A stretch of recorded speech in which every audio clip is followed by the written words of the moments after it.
ஒரு குழந்தை பிறக்குதுன்னா நம்மளுடைய ஆசைகளின் வெளிப்பாடு, சந்தோஷின் வெளிப்பாடு தான் அந்த குழந்தைகள். சரியான பிறந்த தேதிக்கு ஏற்றாற்போல் சரியான பெயரை வைத்தால் அவங்க வாழ்க்கை சிறப்பாக இருக்கும். அப்ப காதலிச்சிட்டாங்க, வேற வழி இல்ல, ரெஜிஸ்டர் மேரேஜும் பண்ணிட்டாங்க அப்படின்னு இருந்தா பேரை 2 பேருக்கும் சரியா நம்ம வச்சுக்கணும். அந்த பேரை ஹஸ்பண்ட் ஒய்ஃப் கூப்பிட ஆரம்பிக்கும் போது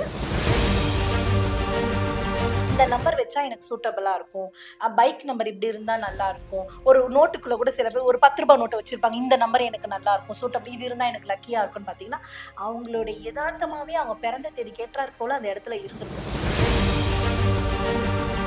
அந்த தாயோட முதல் எண் கூட்டேன், அந்த தந்தையோட முதல் எண் கூட்டேன், அந்த தாய் தந்தையருக்கான நிச்சயதாமல ஆன தேதி, கல்யாணம் ஆன தேதி, காதலிச்ச தேதி, சாந்தி முகூர்த்தம். இதுக்குதான் அந்த காலத்துல என்ன சொன்னாங்கன்னா,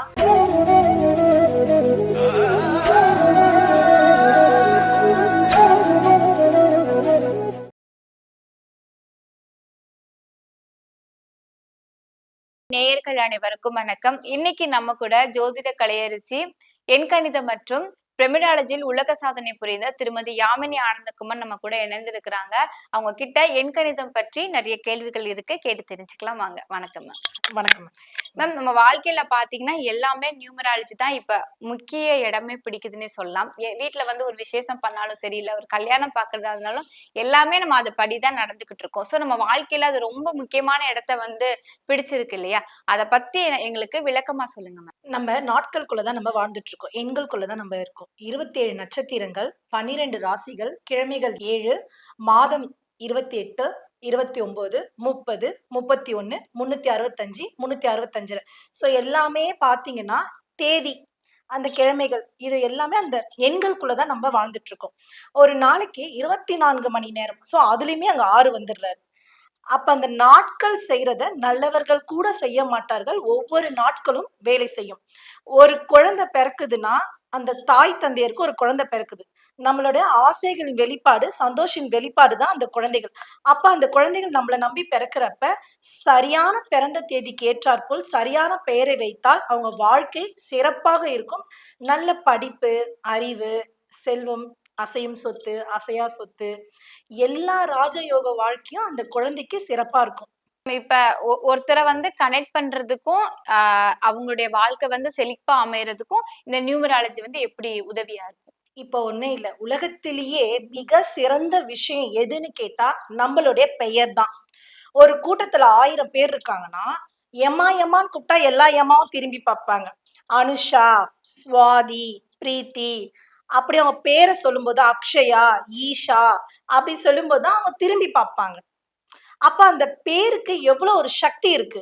அந்த பேரை சிறப்பான முறையில வைக்கும்போது அந்த குழந்தையோட வாழ்க்கை எவ்வளவு சிறப்பா இருக்கும்.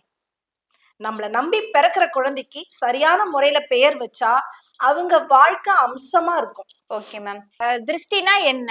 நியூமராலஜில திருஷ்டிக்கு நீங்க என்ன மாதிரி விளக்கம் கொடுப்பீங்க? அதை எப்படி சரி பண்ணுவீங்க?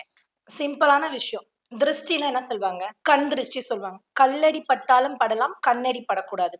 கர்ப்பத்துல இருக்க கருவுக்கு அப்புறம் கண்ல இருக்க கருவை தான் கருன்னு சொல்லுவோம். சோ அந்த கரு பார்த்தாலே வேலை செய்யாது. நம்ம ஒரு அழகா ட்ரெஸ் பண்ணிக்கிட்டா கூட, அதுக்கு நான் எல்லாரையும் சொல்லல, ஒரு சிலர் சொல்றேன். சில பேர் சந்தோஷப்படுவாங்க, குழந்தை நல்லா மேல வரட்டும் அப்படி சொல்லிட்டு.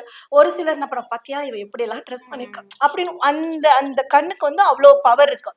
அப்போ அதுலயுமே எண்கணித முறைப்படி சரியான பேரு இருந்து அவங்க கூப்பிட கூப்பிட அந்த கெட்டது நினைக்கிறவங்களுக்கு கூட நல்ல விஷயங்கள் தோன்ற ஆரம்பிக்கும். ஏன்னா நம்மளோட விதி பாத்தீங்கன்னா நம்ம பெயர் தான். நம்ம பேருக்குள்ளேயே புகழ், செல்வாக்கு எல்லாமே அடங்கி இருக்கு. ஒருத்தரோட டேட் ஆஃப் பர்த், அப்புறம் இப்ப கணவன் மனைவினா கணவன் மனைவியோட 2 பேரோட டேட் ஆஃப் பர்த் வச்சு குழந்தை வந்து இத்தனை தேதியில வந்து பிறக்கும், இத்தனை குழந்தை பிறக்கும் அப்படிலாம் என்னால சொல்ல முடியும்னு சொன்னீங்க. அது எப்படி மேம்? ஒன்னே இல்ல, ஒரு குழந்தை அம்மா அப்பா இருக்காங்கன்னு வச்சுக்கோங்க. அந்த தாயோட முதல் எண் கூட்டேன், அந்த தந்தையோட முதல் எண் கூட்டேன், அந்த தாய் தந்தையருக்கான நிச்சயதாமல ஆன தேதி, கல்யாணம் ஆன தேதி, காதலிச்ச தேதி, சாந்தி முகூர்த்தம். இதுக்குதான் அந்த காலத்துல என்ன சொன்னாங்கன்னா, நல்ல தேதியில கல்யாணம் பண்ணு, நல்ல தேதியில சாந்தி முகூர்த்தம் பண்ணு. எதுக்கு சொன்னாங்கன்னா, அந்த குழந்தை அந்த தாய் தந்தையரோட கூட்டு எண்ணோ, கல்யாண தேதியோ, ஒப்பு தமிழான தேதியோ, லவ் பண்ண தேதியோ, இந்த தேதியில தான் அந்த குழந்தைகள் பிறப்பாங்க. இதுக்கு மாற்று கருத்தே இல்ல. இப்போ ஒரு எக்ஸாம்பிள், ஒருத்தவங்க ஒரு தாய் வந்து 5-3ன்னு வச்சுக்கோங்க. அவங்களுக்கு ஒரு 2 குழந்தை இருக்கு. அந்த தந்தை வந்து 7, 3 இருக்காருன்னு வச்சுக்கோங்க. அந்த குழந்தை அப்படி இப்படி சுத்தி பார்த்தீங்கன்னா 12ல வந்து பொறக்கும். ஸோ இதுக்குள்ள தான் பிறப்பாங்க. இப்ப வந்து இப்ப ஒருத்தர் வந்து இப்ப திருமணம் ஆக போகுது அப்படின்னா, இவங்களுக்கு இவங்க தான் அப்படின்னு நம்ம நெறைய பொருத்தம் பார்ப்போம். சோ ம். இவங்களுக்கு இவங்க தான் அப்படின்னு பொருத்தம் பார்க்கறதுல நியூமராலஜில ஏதாவது டெக்னிக் இருக்கா? இப்ப பொதுவாவே நான் வந்து அஸ்ட்ராலஜிலயும் சொல்லுவேன் நானு. பொருத்தம் பாருங்க. கண பொருத்தம், ரஜ்ஜி பொருத்தம் எல்லா பொருத்தமும் பாருங்க தப்பில்ல. பார்க்கறக்கு கொஞ்சம் தேதி பொருத்தமும் சேர்த்து பாருங்கன்னு சொல்லுவேன். பார்த்தா இன்னும் அவங்களோட வாழ்க்கை அம்சமா இருக்கும். இப்ப குறிப்பா பார்த்தீங்கன்னா, இப்ப ஒருத்தவங்க 28ல பிறந்திருக்காங்க. ம். இன்னொருத்தவங்க 11ல பிறந்திருக்காங்க. இவங்க 2 பேருக்கு எப்படி நீங்க சிங்க் பண்ணி சொல்லுவீங்க? கரெக்ட்டா இருக்கா எப்படி இல்லையா? நீங்க 28 11 சொல்ல கூட்டு எண் என்னவா நீங்க கனெக்ட் பண்றீங்க? கூட்டு எண் ஒண்ணு இருக்குல்ல. இது 2யும் கூட்டுனா தானே கணக்கு வரும் இல்லையா? இல்ல அப்படி கேட்கல நானு. அதாவது கணவன 1 சொல்றீங்களா? மனைவிய 1 சொல்றீங்களா? இல்ல மனைவிய 2ன்றீங்களா? கணவன 2ன்றீங்களா? அப்ப அவங்க 2 பேருக்கு ஒரு தேதி இருக்குல்லப்பா. இப்ப நீங்களே வச்சுக்கோங்களேன். ஒரு 5, 6ன்னு இருக்கு.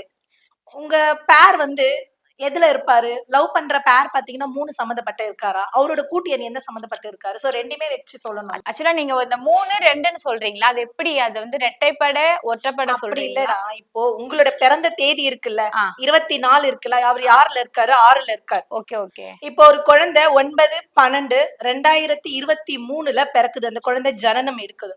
அப்ப பார்த்தீங்கன்னா, அந்த குழந்தை முதல் எண் 9, கூட்டு எண் 1ல இருக்காரு.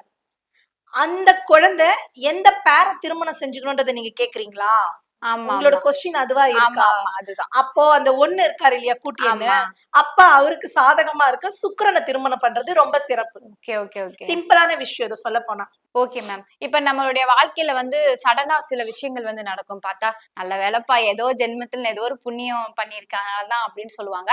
அதுக்கும் நம்ம நியூமராலஜிக்கும் ஏதாவது சம்மந்தம் இருக்குங்களா? கண்டிப்பா. ஒரு சிலருக்கு பிறப்பிலே அதிர்ஷ்டமா நார்மலாவே அதிர்ஷ்ட பேரு அமைஞ்சிருக்கும். கண்ணுக்கு தெரியாத சில விஷயம் அதிர்ஷ்டங்களும் இருக்கு. அதாவது நான் ஒரு 3 விஷயம் சொல்லுவேன். சொல்லக்கூடாத விஷயங்கள். தான் பட்ட அவமானம், பெற்ற வருமானம், கணவன் மனைவியான உறவுகள சொல்லக்கூடாதுன்னு சொல்லுவேன். அதாவது கஷ்டப்பட்டு வளர்ந்தன்றத நீ சொல்லலாம். அது தப்பு கிடையாது. அவமானம்ன்றது தனி. பெற்ற வருமானம்ன்றது நீங்க ஆல்ரெடி கேட்டீங்க. திருஷ்டினா என்னன்னு கேட்டீங்க. சோ அந்த கருவான வேலைய சொல்றேன் நான். ம். கணவன் மனைவி உறவு. அப்ப அந்த அதிர்ஷ்டத்துல கணவன் மனைவியான உறவுகள் வந்து சந்தோஷமான ஒரு வாழ்க்கை நடக்கும். அது வந்து எல்லார்கிட்டயும் சொல்லிட்டு இருக்க முடியாது. ஆமா. அப்ப அந்த அதிர்ஷ்டத்துல பணம், புகழ், செல்வாக்கு, நல்ல மன நிம்மதியான வாழ்க்கை, இது எல்லாமே அந்த அதிர்ஷ்டத்துல அடங்கியிருக்கும். அவங்களுக்கு நல்ல சிறப்பான பெயர் இருந்ததுன்னா. Okay ma'am. இப்ப எந்தெந்த லக்கணத்துல பிறந்தவங்க, எந்தெந்த எண்ல பேர் வச்சா நல்லா இருக்கும்? அதாவது ஒரு புறம் பார்த்தீங்கன்னா, பிறந்த தேதி, குட்டி எண். இன்னொன்னு என்ன பார்த்தீங்கன்னா, ஜனன கால ஜாதகத்தை கணித்து, நாம எழுத்தை எடுத்து, அதுக்கேத்த அவங்க என்ன லக்னத்துல இருக்காரு. ஒருத்தர் வந்து ரிஷப ராசி, ரோகிணி நட்சத்திரம், ரிஷப லக்னத்துல இருந்தாரு. அவருடைய பிறந்த தேதி 5ம், கூட்டு எண் 6ம் இருந்தால், எப்படியாப்பட்ட லக்னத்துல இருந்து நம்ம பேர் வைப்போம்ன்னு பார்க்கணும். அவங்களுக்கு சிறப்பான ஒரு விஷயம்னா, ரிஷபம் யாருக்குரியவரு? சுக்கிரனுக்குரியவரு. ஆல்ரெடி அந்த பிறந்த தேதி 5ல போய் அமர்ந்துட்டாரு. அப்ப அவங்க எந்த லக்னத்துல பேர் வச்சா அவங்க வாழ்க்கை வந்து நல்ல ஒரு ராஜயோக வாழ்க்கமும், கோடீஸ்வர வாழ்க்கை எப்படி அமையும்னா, அவங்களுக்கு 5, 6ல பேர் வைப்பது சிறப்பு. அந்த 5, 6 கூட கூப்பிடுற பேர் அக்ஷய்ன்னு வச்சா கூட அக்ஷயும் நல்லா இருக்கணும். ஏன் அக்ஷய்ன்னு சொல்லும்போது நல்லா இருக்கணும். ஏன்னா, நம்ம கூப்பிடுற பேருக்கு ரொம்ப வைப்ரேஷன் நெறைய அதிகமா இருக்கு. சோ அந்த ரிஷப லக்னத்துல இருக்கவங்களுக்கு 5, 6ல் பெயர் வைப்பது மிகவும் சிறப்பு.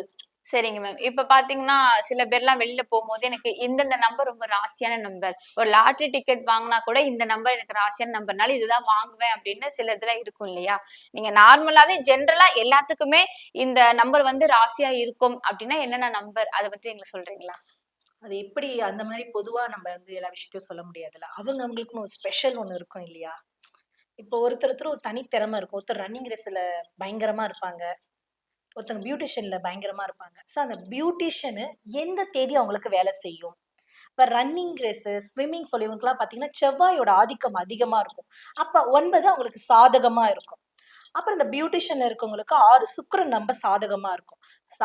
அவங்களோட பிறந்த தேதி, ஜனனகால ஜாதகத்தையும் பார்த்து, என்ன லக்கி நம்பரு, என்ன கலர் செட் ஆகும், எது சூட்டபிளா இருக்காது, என்ன கடவுள வணங்கலாம், இது எல்லாமே நம்மளோட ஜாதகத்த கணித்து பார்த்தா ரொம்ப சிறப்பா இருக்கும் அவங்களுக்கு. நம்ம ஜாதகத்த கணிக்கும்போது தான் நமக்கான லக்கி நம்பர் நம்மளுக்கு கிடைக்கும் அப்படி சொல்றீங்க இல்லையா? இப்ப சிலருக்குலாம் பார்த்தீங்கன்னா, அதெல்லாம் எதுவுமே தெரிஞ்சிருக்கவே மாட்டாங்க. ஆனா, எனக்கு இந்த நம்பர் தான் லக்கி நம்பர், லக்கி நம்பர்ன்னு ஒரு நம்பர வந்து பிடிச்சு வச்சுட்டே இருப்பாங்க. சோ, நம்ம அத தேடி போகலன்னா கூட, அந்த லக்கி நம்பர் வந்து அதுவே நம்மள தேடி வந்து நம்ம மனசுக்குள்ள எப்பவுமே இருக்குமா? இல்ல நம்மளா வந்து ஒரு மெத்துல வந்துட்டு இந்த மாரி பண்றோமா? அது என்னன்னா, இப்போ உங்க அம்மா, அப்பா உங்களுக்கு ஒரு பிறந்த தேதி ஒண்ணு அ சொல்லியிருப்பாங்க. ஆனா ஸ்கூல் சர்டிஃபிகேட்ல அந்த பிறந்த தேதியே மாறி போயிருக்கும். அப்ப ஆதார் கார்ட்ல அந்த தேதி யூஸ் பண்ணுவீங்க. சோ அதோட கனெக்டிவிட்டி வேலை செய்ய ஆரம்பிச்சுரும். சிம்பிளான விஷயம். ஆனா நம்ம தேடி போடலனா கூட அது தொடர்ந்து நம்மள ஆமா. வரும்னு அ சொல்லுங்க. ஒரு பிறந்த தேதிய வச்சு தான் அந்த குழந்தைக்கு சரியான பெயர வைக்கிறோம். அப்போ உங்களோட ஆதார கார்டுல பார்த்தீங்கன்னா, வேற ஒரு பிறந்த தேதி இருக்கும். அவரு சைடுல வேலை செய்ய ஆரம்பிச்சுருவாருல்ல. ஒரு குடும்பம்ன்றது ஒரு பெரிய ஒரு தாத்தா, பாட்டி, மாமா, மாமி இருப்பாங்க. ஒருத்தர் கோவமா இருப்பாங்க, ஒருத்தவங்க சிரிப்பாங்க, ஒருத்தவங்க அடிப்பாங்க, ஒருத்தவங்க முறைப்பாங்க. எல்லா விஷயத்தையும் கலந்து தான் நம்ம கத்துக்குறோம். ஸோ அந்த மாரி இந்த ஆதார கார்டுல இருக்க தேதியும் நமக்கு வைப்ரேஷன் வேலை செய்ய ஆரம்பிச்சுரும். மேம் இப்பல்லாம் பார்த்தீங்கன்னா, நம்ம இன்ஸ்டா ரீல்ஸ ஸ்க்ரால் பண்ணும்போது சில விஷயங்கள்லாம் போட்டிருப்பாங்க. இப்ப நீங்க வந்து உங்க லைஃப் நல்லா இருக்கணும் அப்டின்னா, உங்க பைக் நம்பர்லாம் மாத்துங்க. உங்க வாழ்க்கை ஓஹோன்னு இருக்கணும் அப்டின்னா, உங்க ஃபோன் நம்பர் மாத்துங்க. இந்த ம். 999ல இருக்கிற இந்த நம்பர்ல உங்க ஃபோன் நம்பர் வாங்கிக்கோங்க. இந்த மாரி இதெல்லாம் சொல்லுவாங்க. இதெல்லாம் உண்மையா? இல்ல பொய்யா மேம்? ஜோதிடம்ன்றது ஒரு ஒளிமா. ஒளிய தரக்கூடிய இடத்துல தான் நம்ம இருக்கோம். ஒரு கிளி ஜோசியம்ன்னு எடுத்துக்கிட்டா கூட, ஜோசியத்து மேலேயே நம்பிக்கை இல்லாதவர் கூட, அந்த கார்டு போடும்போது 4 பேர்ல பார்க்கும்போது 5வது ஆளா ஒருத்தர் இருப்பாரு.